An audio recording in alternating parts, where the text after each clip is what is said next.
기업을 하시는 분, 소상공인, 아주 자그마한 1인 그 회사를 한다 그래도 여러분 가장 중요한 거는 그날의 매출과 그날의 어떤 이득금 그거 아니에요. 가장 중요한 건 여러분 신용입니다. 그 기업이 다 죽은 것 같아도 신용만 살아있으면 그 기업은 회생할 수 있습니다. 기업을 정리하려고 그래도 여러분 기업 정리가 그냥 끝냈기 때문에 정리가 될까요? 신용이 있어야 기업을 정리할 수 있는 것이에요. 신용이 없으면 그 빚더미에 앉은 그 기업을 누가 다음 사람이 받지도 않는 겁니다. 정리도 안 되는 겁니다. 국가도 신용도라는 것이 여러분 있지요. 아무 나라 그 화폐나 돈이나 받습니까? 그렇지 않아요. 기준통화라는 것이 있어요. 기축통화라는 것이 있고 어느 나라 돈은 그 나라 돈에선 그렇지만 밖으로 나가면 휴지도 못하는 돈이 있지요. 바꿔주지도 않는 돈이 있어요. 국가 신용도 크레딧에 따라서 움직여지는 겁니다. 개인도 중요한 거는 신용입니다. 개인의 신용이 얼마나 중요한데요. 그 선생님이 학생들에게 신용이 있으면요, 학생들이 그 선생님을 그냥 잡아먹을 듯이 보는 겁니다. 아주 그냥 초점에서 잃지 않는 것이에요. 신용만 살아있으면 회생이 가능합니다.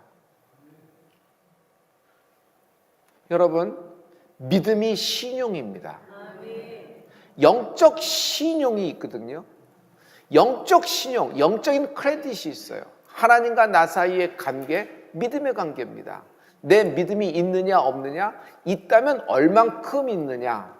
세상에서는 크레딧을, 신용을 점수로 요즘 한국에서도 이야기하죠. 저도 미국에서 처음부터 96년부터 크레딧을 쌓기 시작을 했는데 700점 이상이 돼야 되는데 당시엔 720점 이상이 돼야 되는지 어느 정도 생활할 수 있어서 그것까지 가는데 그냥 굉장히 시간이 많이 걸렸던 걸 생각이 나요. 하다못해 전화 놓는데도 신용이 없으니까 너무 많은 돈을 내라 그러고 너무 많은 어려움이 있던 걸 많이 겪었습니다. 자, 이거는 우리가 사회생활 하니까 너무 잘할 겁니다. 영적으로도 신용이 있습니다. 과연 나의 영적인 신용이 있느냐 없느냐? 있다면 얼만큼 있느냐에 따라서 여러분 굉장한 차이가 있죠. 영적 신용이 있다면 재건될 수 있습니다. 영적 신용이 있는 사람이 비상되는 겁니다. 여러분 지금 불가능한 상황이에요. 오늘 말씀은. 아무런 희망이 없는 상황인데 여기서 다시 일어나고 다시 세워지고 다시 건축되어 회복되는 정도가 아니라 회생되는 정도가 아니라 어떤 한계를 넘어 내가 도달할 수 없는 그 판으로 하나님이 나를 비상케 하실 것입니다. 성경은 하나님과 인간의 역사를 적어 놓으신 거예요. 믿음 있는 사람들의 반응했을 때 아브라함과의 관계에서 하나님이 그를 어떻게 역사했는지, 이삭에게 어떻게 역사했는지, 야곱에게 어떻게, 그리고 선민이 이스라엘에게 어떻게 역사했는지 그것을 적어 놓은 것이에요.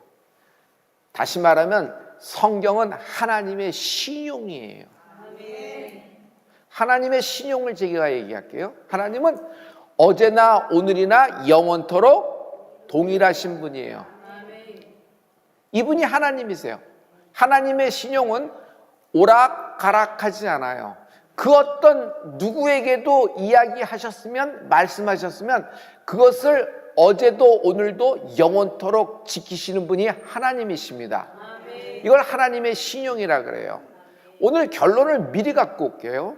여러분 지금 혹시 여러분 인생에서 불가능한 상황을 맞닥뜨렸다면 하나님과의 신용을, 하나님과의 영적인 신용이 다시 불일듯 일어나는 은혜가 있을지어다. 히브리서 여러분 16장 16절부터 18절 말씀이에요. 제가 참 좋아하는 말씀인데요. 여러분 이 말씀을 우리 다 같이 한번 선포해요. 자, 한번 입으로 다 같이 해줘요. 다 같이. 사람들은 자기보다 더 큰 자를 가리켜 맹세하나니 맹세는 저희 모든 다투는 일의 최후 확정이니라. 하나님은 약속을 기업으로 받는 자들에게 그 뜻이 변치 아니함을 충분히 나타내시려고 그 일에 맹세로 보증하셨나니 이는 하나님이 거짓말을 하실 수 없는 이 두 가지 변치 못할 사실을 인하여 여기까지요. 하나님은 거짓말 안 하시는 분이에요. 그 말이 뭐예요? 하나님의 신용이에요. 하나님은 한 번 하신 말씀을 내가 허락한 모든 일을 다 이루기까지 나는 너를 떠나지 아니하리라. 하나님이 한 번 하신 말씀은 하나님은 취소 안 하고 그대로 이루시는 분이에요. 촛대를 옮기는 경우는 있죠. 그러나 그 말씀은 이루어지는 것입니다. 왜냐하면 거짓말을 못 하시는 것이에요. 하나님은, 여러분, 하나님보다 더 큰 자가 없다 그랬죠. 하나님이 맹세하셨어요. 오늘 말씀에 하나님이 맹세하셨다 그랬잖아요. 너하고 나하고의 사이에 그 내가 얘기한 모든 것들을 하나님이 지키신다고 약속을 주신 것입니다. 오늘 느헤미야에 대한 얘기인데, 느헤미야는 여러분 굉장히 특별한 인물 중에 인물로 저는 손꼽아요. 왜냐하면 그만큼 공직에 들어간 사람이 있는가 하면 그 공직에서도 어떤 하나님의 일을, 프로젝트를 감당을 하는데 단 52일 만에 정광석과 같이 끝내요. 근데 52일 만에 정광석과 같이 끝내는데 느헤미야의 특징은 주변의 모든 사람들의 마음을 움직이더라. 웅변력, 설득력, 밥 사주고 뭐 여러 가지 얘기가 있지만 그건 하나의 어떤 제스처일 뿐이고 근본적으로 느헤미야는 사람의 마음을 얻는, 움직이게 하는 힘이 있는데 그것은 뭐냐면 하나님의 선한 손이 느헤미야를 돕고 있었다. 느헤미야의 일생이 굉장히 마무리되지만 하나님이 느헤미야서를 적어 놓으신 것은 단 52일, 그가 한 52일 동안에 예루살렘에서 있었던 모든 일에 대해서 하나님은 그를 기억하고 있는 것이에요. 여러분, 지금 여러분이 얼만큼 인생을 살아오셨어도 여러분 어떤 승패를 결정짓긴 아직 일러요. 하나님이 마지막 때에 여러분을 느헤미야처럼 그 52일 그처럼 사용하는 축복이 있을지어다. 느헤미야는 페르시아의 술 맡은 관원장이에요. 왕의 창고에서 술지기가 아니라 왕이 마시는 어주가 있죠. 그 어주는 느헤미야 손을 거쳐서만 올라가는 거예요. 왕은 아무 잔이나 안 받아요. 느헤미야가 주는 잔만 받아요. 독, 암살, 여러 가지 것들이 많기 때문에 오직 느헤미야가 주는 잔만 어주로 받게 돼 있는 거예요. 그러니 얼마나 신용이 클까요? 왕이 자기 목을 누구에게 부탁했어요? 느헤미야에게 부탁한 거예요. 자, 느헤미야는 원래 이런 자리에 올라올 수 있는 조건이 안 됩니다. 그는 포로예요. 지금 이 땅은 페르시아예요. 페르시아의 황제의 어주를 담당하는 술 맡은 관원이 됐다는 것은 이건 뭐 기적 중에 기적이죠. 성공해도 이만큼 성공할 수 있을까요? 그의 말 한마디가 결정적입니다. 여러분, 그렇게 왕의 목을 잡고 있고 어주를 올리는 사람이면 왕의 분위기, 왕의 느낌을 잘 알 거예요. 왕이 오늘 마음이 그렇다, 울적하다, 기쁘다, 오늘은 어떤 술을 원하겠다, 어떤 누가 왔을 때는 술을 좀 거절하는 게 좋겠다, 오늘은 몸 상태가 이렇다. 그러면서 왕도 이렇게 친해지다 보면 여러 가지 이야기를 하게 되는데 넌 어떻게 생각해? 그래? 근데 그 느헤미야의 말 한마디가 왕이 결정할 때 결정적인 것이에요. 이런 사람이 느헤미야입니다. 느헤미야에게 예루살렘의 형편이 들립니다. 예루살렘은 어떤 형편이냐면요, 큰 환란을 만났어요. 다 불이 났습니다. 성전은 무너지고 성벽도 사라졌어요. 회파됐다 그랬어요. 예루살렘은 폐허가 된 겁니다. 말하자면 들깨나 왔다 갔다 하는 그런 황무지가 돼서 이제는 거룩한 성 예루살렘은 자취도 남아있지 않고 그냥 뭐 고대 유적지도 없는 거예요. 완전히 황무지로 돌아가고 모래로 바람으로 묵히는 그런 상간이에요. 그때 예루살렘의 형편을 들은 느헤미야는 마음속에 재건에 대한 불일 듯 비전이 일어나기 시작합니다. 성도 여러분, 인생에도 성벽이라는 것이 존재합니다. 중요하니까 그걸 하지만 두 번, 세 번 해봐요. 성벽이 없다는 거가 남자에게, 성벽이 없다는 것이 엄마에게 얼마나 이것이 참혹한지 상상도 못하는 겁니다. 기업도 성벽이 있어요. 근데 그 기업의 성벽이 다 무너지면요, 다 넘어오는 겁니다. 재고까지 다 떠안게 됩니다. 확 무너져 버리는 순간이 있어요. 나중엔 정리도 안 돼요. 그래서 울며 겨자 먹기로 끌려가는데 계속 그걸 알면서도 계속 달려가는 거예요. 바닥이 어디까지인지 모르죠. 자, 이 얘기도 여러분이 비즈니스를 하시니까 너무 잘하니까 빨리 넘어가죠. 건강에도 성벽이라는 것이 있어요, 없어요? 있어요. 무너지면 다 넘어와요. 지나가는 감기인데 이 사람에게는 이게 감기가 아니라 폐렴으로 오고 뭐 폐로 오고 막 이렇게 되는 거 여러분 알고 계시죠? 자, 멘탈에도 성벽이라는 것이 있어요. 여러분 한 번 공항에 와요? 공항에 하루에 한 번씩 와요? 그렇지 않아요. 하루에도 8번, 12번도 올 수 있어요. 쿡쿡 올 수 있어요. 멘탈의 성벽, 디펜스 메커니즘이 무너지면 다 넘어오는 거예요. 오늘 마음의 성벽이 세워지는 축복이 있을지어다. 오늘 하나님의 놀라운 치유가 임할 줄 믿습니다. 자, 예루살렘 성벽이 무너졌는데 무너진 예루살렘의 성벽을 재건한다는 느헤미야가 프로젝트, 그 하나님의 마음을 갖기 시작하면서 이야기가 시작되는 것입니다. 자, 성도 여러분, 개인의 신용이 살아있으면 여러분 회생의 가능성이 있지요.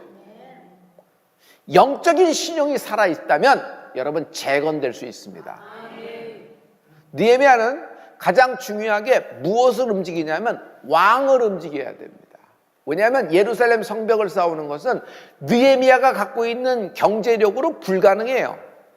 또 그가 경제력이 된다고 하더라도 예루살렘 성벽을 쌓는 것은 앞에 담 쌓는 것이 아니에요. 유대인들이 오케이 해서 되는 것도 아니에요. 지금은 페르시아 시대예요.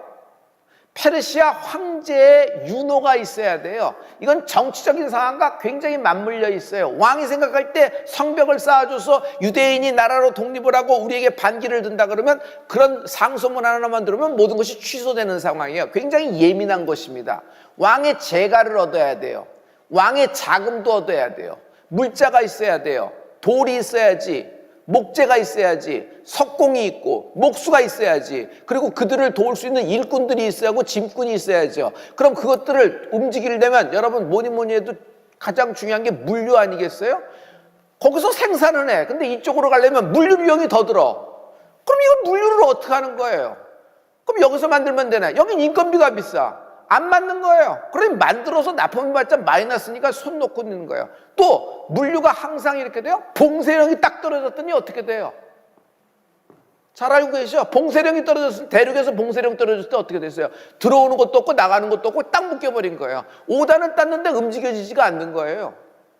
그러니까 이만큼 모든 것이 예민한 상황이에요. 근데 이런 것들 또 그리고 성벽을 쌓으려면 느헤미야 자신이 현지에 가야 돼요. 뭐로써? 총독으로서. 자기는 지금 페르시아의 왕의 수상궁에서 술 맡은 관원장이에요. 굉장히 높은 지위, 이미 성공한 것이에요. 근데 총독으로 가는 건 또 다른 문제란 말이에요. 총독 발령을 내달라는 것이에요. 그리고 또 무슨 얘기가 있어요? 빨리 성벽을 재건하고 나는 빨리 돌아오겠으니 돌아오면 복직시켜달라는 얘기까지 합니다. 근데 이 모든 것들이 한꺼번에 풀리는 것이 느헤미야예요. 이게 어떻게 가능하냔 말이에요. 이건 불가능한 프로젝트예요. 어떤 바보라도 이건 도전할 수가 없는 프로젝트란 말이에요. 그냥 마음만 있는 얘기고 안타까움만 하면 되는데, 느헤미야는 첫째, 자기의 왕을 만나기 시작한다. 느헤미야 1장 4절의 말씀이에요. 우리 이 말씀을 우리 다 같이 한번 해요. 시작! 내가 이 말을 듣고 앉아서 울고 수일 동안 슬퍼하며 하늘의 하나님 앞에 금식하며 기도하여. 울며 금식하며 기도하는데 누굴 만나요? 아니 느헤미야가 지금 페르시아의 왕을 만나야 되잖아요. 그 사람의 제가를 받아야 되는데, 근데 왕은 만나지 않고 기도 first, 기도를 먼저 하네. 여러분 이건 굉장히 중요한 인사이트가 있는 거예요. 느헤미야는 자기의 자리 자체가 공직으로서 왕과의 1대1로 언제든지 독대가 가능한 사람이에요. 느헤미야는 왕을 만날 수 있는 라인이 살아있어요? 죽어있어요? 살아있어요. 대개 그런 라인 없어서 그런 라인 잡게, 그런 라인으로 왕을 만나게, 그런 라인으로 도울 자를 붙여달라고 하는 게 기도잖아요. 그렇잖아요. 근데 이 사람은 그 기도가 필요 없는 사람이에요. 언제든지 술 한잔 갖고 왕에게 갈 수 있는 사람이란 말이에요. 언제든지 말을 붙일 수 있는 자리에 있어요. 어주를 뭐 저기 360도 떨어져 갖고 뭐 여기서 긴 뭘로 들려요? 컨베어 벨트로 들려요? 자기가 딱 드리는 거 외에는 왕이 안 마신단 말이에요. 언제든지 왕을 만날 수 있는 느헤미야인데도 불구하고 느헤미야는 페르시아의 왕을 만나는 것을 최우선하지 않는다. 기도 없이는 아무 일도 하지 않는다. 기도 없이는 아무 일도 하지 않는다. 느헤미야가 이성적으로 이 정도 생각 못하는 인물이에요? 기승전결은 뭐 추론은 안 될까요? 하지만 그는 기도 없이는 아무 일도 아무도 만나지 않겠다고 영적인 신용, 이것이 느헤미야의 영적인 신용이에요. 우리는 이제 2장에서 드디어 느헤미야가 왕을 만나거든요. 실제적인 왕을 만나거든요. 그러면 그 기도 기간이 1장에서 기도를 시작해요. 그럼 2장으로 넘어가서 우리는 5분도 안 돼서 2장으로 넘어가지만 그 기도 기간이 여러분 4개월 정도가 됩니다. 4개월 정도가 돼요. 그것은 충분히 이렇게 추론이 가능한 4개월 정도 기도하는 겁니다.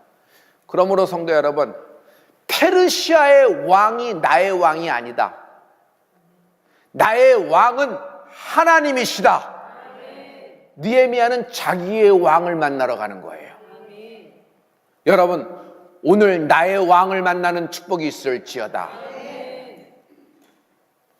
느헤미야의 영적인 신용. 성도 여러분, 오늘 나의 왕은 누구십니까? 금송아지입니까? 하나님입니까? 금송아지입니까? 예수님입니까? 금송아지입니까? 성령님입니까? 풀무불 앞에서도 세 친구는 자기의 왕이 누군지를 확실히 얘기하는 거예요. 들어가도 좋아. 타 죽어도 괜찮아. 그리 아니하실지라도 하나님을 찬양한다. 나의 왕을 노래하겠다.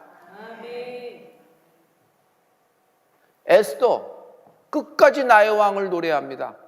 죽으면 죽으리라 나갑니다. 네가 나의 인간적인 목숨은 죽일 수 있는 황제의 자리에 있으나 그러나 나의 왕은 하나님이시다. 이것이 이들의 믿음이에요. 성도 여러분, 이런 영적인 신용이 있으면요, 불을 당겨요. 하면 불 당긴다 해보세요. 영적인 신용은 불을 당긴다. 영적인 신용은 불을 당긴다. 엄마의 영적인 신용으로 여러분 딸을 살리더라고요. 수로보네게 여인이 예수님 앞에 계속 매달렸죠. 그 딸은 그 현장이 없었어요. 그 집에 있는데 그 시로 그 딸이 낳으니라.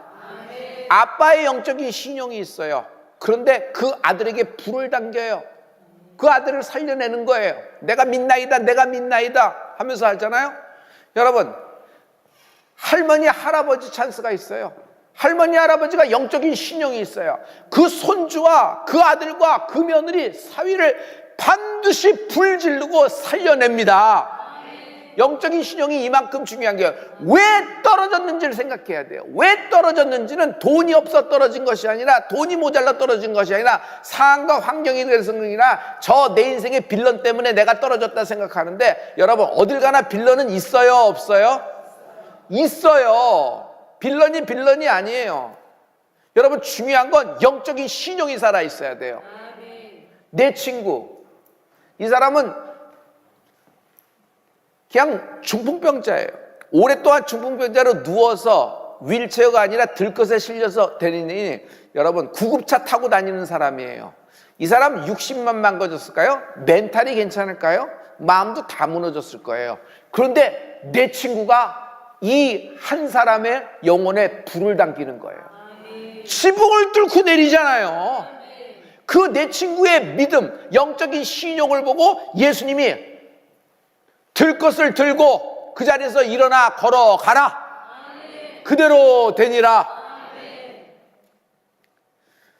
신용이 있는 자를 형통케 하시는 겁니다. 형통케 된다 해보세요. 신용이 있는 자는 형통케 된다는 굉장히 소중한 말씀이에요. 걱정하지 마세요. 여러분, 형통케 된다는 말씀을 많이 해야 돼요. 자, 신용이 있는 자를 옆 사람에게 축복해줘요. 형통케 됩니다. 형통케 됩니다.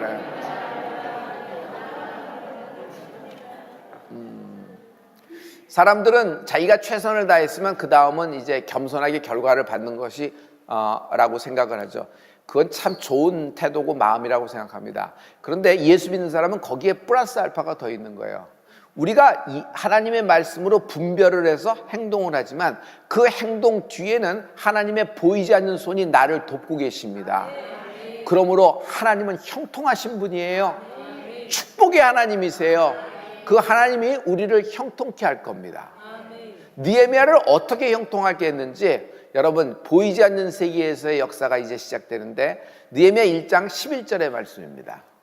우리 이 말씀을 다 같이 주여 구하오니 귀를 기울이사 종의 기도와 주의 이름을 경외하기를 기뻐하는 종들의 기도를 들으시고 오늘날 종으로 형통하여 이 사람 앞에서 은혜를 입게 하옵소서 하였나니 그때 됐어요. 종으로 형통케 하시옵소서라고 얘기했는데 여기 그 영어의 NIV 그 버전을 보면은 형통을 이렇게 얘기했어요. Give your success. 하나님, Lord, give your success. 하나님의 형통. 종으로 하여금 형통케 하시옵소서. success라는 말을 쓰고 있거든요. 여러분, 하나님의 선한 손이 움직여 여러분 느헤미야를 하나님이 형통케 하실 것입니다. 자, 보죠. 느헤미야는 이미 성공한 인물이죠. 좌표에 도달한 것이 성공일까요? 그렇지 않아요. 좌표에 도달한 인물이면 느헤미야는 그 자리에서 그거 잘 지키는 것이 하나님의 뜻이라고 알고 끝에 잘 가면 되는 겁니다. 근데 그는 자기 목을 걸고 그 자리에서 털려나갈 것을 각오하고도 예루살렘으로 총독으로 가기를 원해요. 왜 그럴까요? 하나님의 뜻대로 행하는 것이 성공인 것입니다. 다시요. 어떤 좌표, 어떤 목적지에 도달하는 것이 여러분 석세스라고 생각하는데 절대로 그렇지 않아요. 하나님의 뜻대로 행하는 은혜가 있을지어다. 이것이 성공이에요. 이런 사람이 하나님 뜻대로 행하는 사람이 인생의 작품을 남기는 거예요. 느헤미야는 52일 동안 정광석과 같이 아무도 못해낸 몇십 년 동안 방치되었던 예루살렘 성벽을 정광석과 같이 재건한다. 여러분, 인생에는 작품이 있어야 돼요. 여러분이 갖고 있는 그 모든 것이 작품이 아니라 노아는요, 방주가 작품이에요. 모세는 출애굽이 작품이에요. 베드로는 떼베강이 내려다보는 바티칸 언덕에서 십자가의 업사이드 다운에서 순교하는 장면이 나는 그의 작품이라고 생각합니다. 여러분, 인생에서 하나님 뜻으로 행할 때 인생의 작품을 남기는 축복이 있을지어다. 믿음의 작품을 남길 수 있어요. 여러분, 보이는 세계가 있고 눈에 보이지 않는 세계가 있어요. 눈에 보이는 세계에는 여러 가지 희노애락가 있죠. 그러나 눈에 보이지 않는 세계가 눈에 보이는 세계를 압도하고 지배하고 컨트롤하고 다스리게 돼 있는 것입니다. 그 말은 눈에 보이지 않는 하나님의 선한 손이 나를 형통케 하신다. 오늘 여러분이 붙잡고 가는 말씀이 이거예요. 하나님의 선한 손이 나를 형통케 하신다. 자, 여러분, 날 형통케 하신다 해보실래요? 하나님의 눈에 보이지 않는 선한 손이 하나님의 눈에 보이지 않는 선한 손이 할렐루야, 할렐루야, 할렐루야. 자, 느헤미야는 이제 기도가 차서 빠르게 움직입니다. 여러분 잘 보세요. 기도하는 동안에 아무것도 안 해요. 그건 분별이에요. 분별이 끝났으면 행함으로 연결돼야지 되는 거예요. 분별만 해. 뭐가 진짜고 뭐가 가짜인지 판단만 해. 그리고 그 자리에 있어. 이건 정말 안타까운 신앙이에요. 성도 여러분, 분별하는 시간이 있습니다. 분별이 끝났으면 반드시 이것이 행함으로 움직여야 돼요. 아멘이 있으면 액션이 있어야 된단 말이에요. 행함이 없는 믿음은 죽은 믿음이라 그랬잖아요. 여러분, 살아있는 믿음, 영적인 신용은 아멘 with 액션이에요. 행함이 있을지어다. 느헤미야는 굉장히 빠르게 움직여요. 2장에서 빠르게 움직이는데 왕께 드디어 찾아갑니다. 왕에게 얘기해서 나 총독으로, 나 예루살렘 성벽 재건해야 되는데 이거 충분히 날 좀 이해해달라. 나는 유대인 아니냐. 왕이시여 한 번만 봐달라. 근데 내 힘으로는 안 되니까 뭐 목재도 주고 석공도 주고 뭐 이렇게 물류가 시설돼도 되니까 이걸 어떻게 페르시아에서부터 어떻게 예루살렘까지 어떻게 물류 수송을 하냐. 지금으로 얘기하면 1400, 1500km가 떨어져 있는데 수송 비용만 지금이라도 얼마겠어요. 그러면 이건 뭐 어떻게 할 거냐. 그러면 당신은 페르시아 제국의 시대니까 왕이 갖고 있는 국고가 있어요. 곳곳에. 전쟁을 치르기 위해서 곳곳에 곡간이 있단 말이에요. 왕의 곡간. 근데 그 곡간의 사용권을 주세요.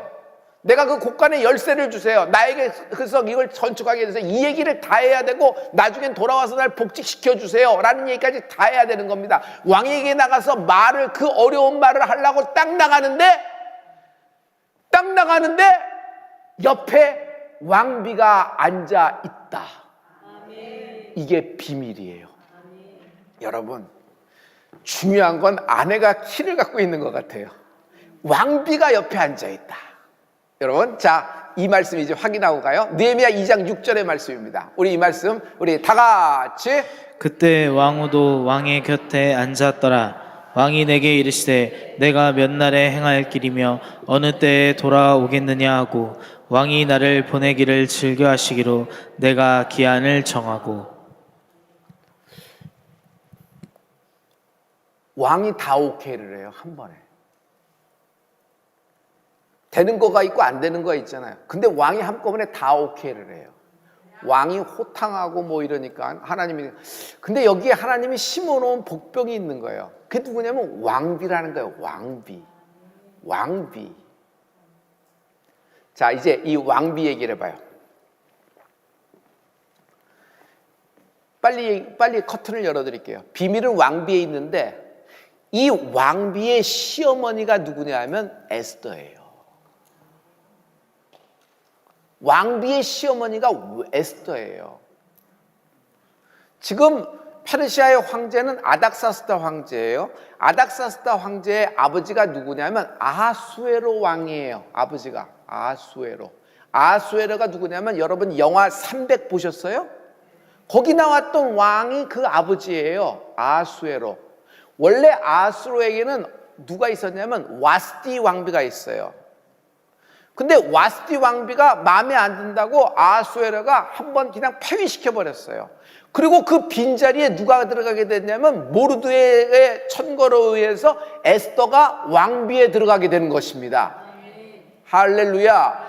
자, 지금의 왕 아닥사스다 왕은 아마 에스더의 아들이는 아니고 와스디의, 그 전에 왕비인 와스디 왕비의 아들일 가능성이 굉장히 많아요.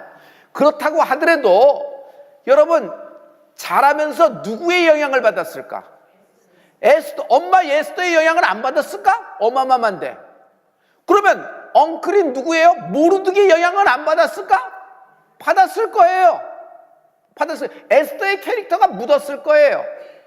여러분, 폐위시킨 어마마마를 왕이 자기의 그 세자를 보고 만나게 할까요? 절대로 만나게 하지 않을 겁니다.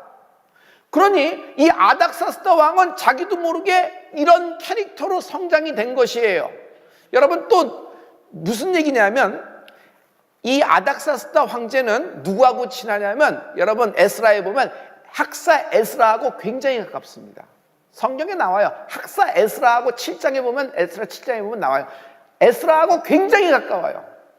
왜 이렇게 유대인들 랍비, 유대인들 선지자, 학사들 이렇게 가깝냐 하면은 중요한 건 에스더의 말이 결정적이었을 거예요. 그러니 솔직히 얘기해서 여러분, 이 왕비가 에스더의 영향을 받았는데 왕비가 곁에 앉은 걸 여러분, 이건 하나님이 그 타이밍을 맞춰준 겁니다. 안 그러면 설명이 안 돼요. 어떤 사람은 왕비 없을 때 왕과 1대1로 만나는 것이 좋지 않은가. 왕의 기쁨이 있을 때, 가장 신날 때 그래도 약간 취기가 있을 때 기분 좋을 때 살살 가서 이렇게 하는 게 좋을까, 여러 가지 인간적인 상황을 보는데 기도가 끝나고 때가 됐다고 나가는데 때에 왕비가 왕의 옆에 앉아 있더라. 성경은 그 한 줄이 딱 있는데 나는 그 한 줄이 왜 있을까? 왜 있을까? 왜 있을까? 도대체 어떤 마음으로? 물론 여러분 느헤미야가 신용이 있는 사람이죠. 왕이 보기에 참 믿을 만한 사람일 거예요. 그렇다고 믿을 만한 사람이라고 국간일세를 다 주는 사람이 어디 있어? 그건 나라를 망치는 건데 또 그것이 느헤미야를 망치는 길일 수도 있잖아요. 그런데 여러분 그 왕비가 앉음으로 말미암아 이것이 하루아침에 일사천리로 지출이 되면서 이게 뒤집어지는 역사가 있는 은혜가 있을지어다. 할렐루야, 할렐루야. 성도 여러분, 아무리 불가능한 상황이라 그래서 여러분 지레 겁먹고 안 하면 정말 이것은 안타까운 현실을 만나요. 특히 30대, 40대 여러분이 계시다 그러면 여러분 아무리 봐도 불가능한 상황이라 그래도 지레 겁먹고 자기가 뒤로 물러서고 서류를 파일링 시켜버리고 태워버리고 그리고 자기의 어떤 것을 도전을 안 하고 뒤로 물르는 것은 정말 바보 같은 거예요. 왜냐하면요, 하나님은 그 모든 불가능한 상황 가운데 도울 사람을 세팅해 놓고 계시다. 이게 느헤미야 때문에 어제 오늘 세팅이 된 거예요. 그 전에 느헤미야가 술 맡은 간원장 되기도 전에 하나님이 이미 세팅해 놓으신 거잖아요. 할렐루야. 그러므로 가능한 상황을 만드시는 분은 하나님이세요. 중요한 건 내가 영적 신용이 있느냐 없느냐예요. 오늘 영적 신용에 불이 당겨지는 은혜가 있을지어다. 느헤미야는 이것이 어떻게 해서 됐는지를 여러분 느헤미야 2장 8절에서 다시 한번 자기가 그 믿음의 고백을 하고 있어요. 우리 2장 8절의 말씀입니다. 다 같이. 또 왕의 삼림 감독 아삽에게 조서를 내리사 저로 전에 속한 영문의 문과 성곽과 나의 거할 집을 위하여 들보 제목을 주게 하옵소서 하매 내 하나님의 선한 손이 나를 도우심으로 왕이 허락하고 다 허락했어. 총독까지 일을 끝내고 돌아오면 복지까지 허락했어. 이게 있을 수 있는 일이에요? 요즘도 이런 일 없어요. 요즘도 이런 일 없어요. 그냥 육아휴직해. 3개월을 해. 그 다음은 어떻게? 그 다음은 그냥 이렇게 네가 알아서 해. 그 다음은 이제 네가 알아서 처신하라는 얘기죠. 어디 더 이상 안 되는 거예요. 근데 복지까지 딱 맞추는 거예요. 할렐루야. 근데 느헤미야는 그걸 뭐예요? 왕이 허락했는데 하나님의 선한 손이 날 형통케 하였다. 이렇게 얘기하는 거예요. 오늘 하나님의 선한 손을 의지하는 은혜가 있을지어다. 감사가 신용이다. 감사가 신용이다. 감사가 신용이다. 여러분 원망과 불평, 불만이 나오기 시작하면 신용은 다 사라진 거예요. 갉아먹는 거예요. 나는 이게 불평과 원망 이게 뭐예요? 취소되는 거라고 생각돼요. 그래서 이스라엘 백성은 출애굽하고도 전부 다 1세대가 광야에서 끝난 이것이 뭐냐면은 영적 신용이 다 갉아먹은 거예요. 원망과 불평 때문에. 기도를 그렇게 많이 하면 뭐해? 그 다음에 일어나서 두세 시간 원망과 불평, 판단과 비교하다가 끝내버리면 뭐야? 다 항아리 다 깨버리는 거나 마찬가지예요. 여러분 감사가 신용이다. 그래서 제가 부탁하는 거 있죠? 말을 많이 하면 기도가 날아가요. 말을 많이 하면 기도가 날아가요. 실은 예루살렘 성벽은 느헤미야와 상관없어요. 아니 지금 페르시아 수상궁에 있는 사람이 1400km 떨어진 예루살렘 성벽과 무슨 상관이야? 누가 또 등 떠밀었나? 등 떠민 사람도 없어요. 그냥 모른 척하면 돼요. 그냥 안 들은 척하면 되는 거예요. 아니면 뒤로 좀 후원금 좀 보내면 되지. 뭘 자기 자리까지 자기 인생까지 걸고 목을 걸고 그렇게 나갈 필요가 뭐 있어요? 사명이다. 이 자리에 온 것이 이것 때문이다. 그러므로 술 맡은 관원이 된 것이 그의 성공이 아니라 예루살렘 성벽을 재건하는 믿음의 작품을 남긴 느헤미야의 52일이 확 불이 당겨지는 은혜가 있을지어다. 인생은 그저 그렇게 길게 쭉 편안하게 잘 살았다 축복이죠. 그러나 여러분 짧은 순간 살았어도 하나님이 기억된 바 되는 인생이 돼야 되는 것입니다. 느헤미야가 누가 등 떠밀지 않는데도 왜 이런 일을 할까? 왜 이런 일을 했을까? 마음이 뜨거워졌겠지. 근데 왜 뜨거워졌을까? 그리고 왜 이런 일에 엄두를 내었을까? 지난 일에 대한 감사라고 생각해요. 목사님, 저는 하나님부터 굉장한 은혜를 받았는데 이렇게 환난이 겹치는 걸 보니까 제가 시간이 지난 다음에 깨달았습니다. 그때 그렇게 하나님이 날 형통케 했는데 그 형통한 순간에 하나님께 대한 감사를 하지 못했습니다. 내가 그때 감사를 얼버무리고 넘은 결과 이런 큰 환난을 만나서 이렇게 어렵습니다. 그러나 이제 깨달았습니다. 늦게 깨달았습니다.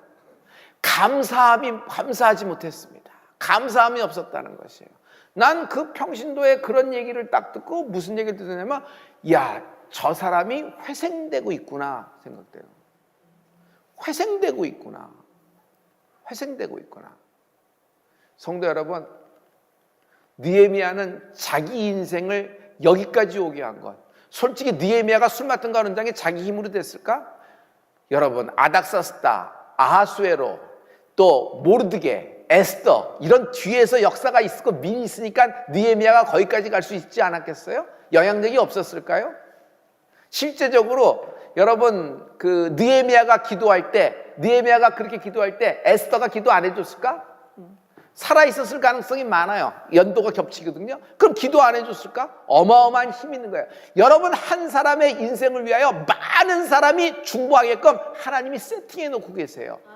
내가 모르는 거예요. 그러나 하나님은 이걸 미리 준비시켜 놓고 있어요. 왜? 나에게 무슨 일이 일어날지는 하나님은 미리 다 알고 계시는 분이 나를 위하여 보이지 않는 성벽을 미리 쌓아준 거예요.